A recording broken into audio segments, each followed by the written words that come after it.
Naar aanleiding van de in 2016 en 2017 door de Rekenkamer gepubliceerde rapporten Toezicht op het ingeschreven zijn op een school deel 1 en Toezicht op het bijwonen van lessen op school deel 2 is een vervolgonderzoek ingesteld.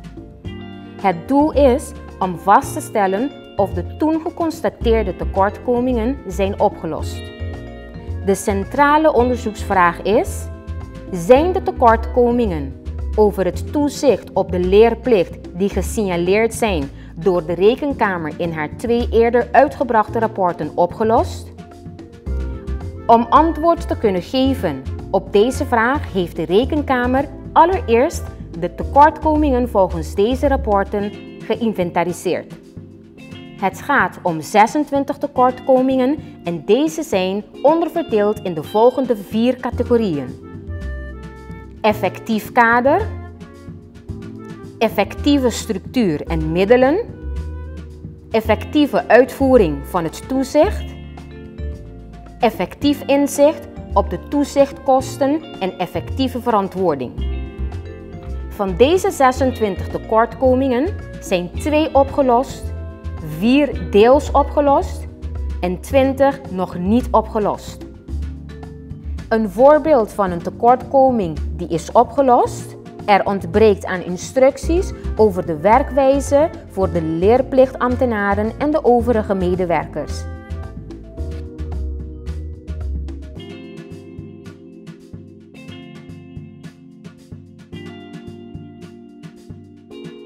Een voorbeeld van een tekortkoming die deels is opgelost: de tekortkoming over patrouilles die toezicht houden concentreren zich voornamelijk rondom scholen in plaats van in woonwijken of andere plaatsen waar de leerplichtigen die verzuimen zich kunnen bevinden.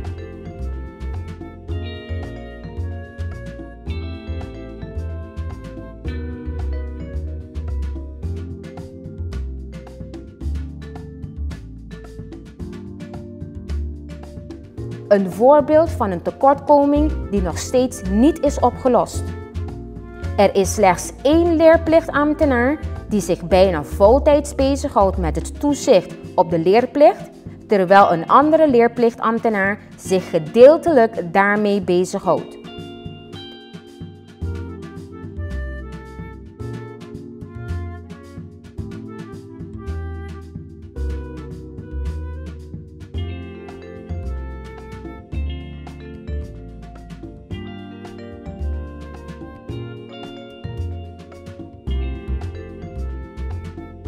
Uit het feit dat slechts 2 van de 26 tekortkomingen volledig zijn opgelost, blijkt dat er nog steeds geen effectief toezicht plaatsvindt of een leerplichtige ingeschreven staat op een school en op het bijwonen van lessen.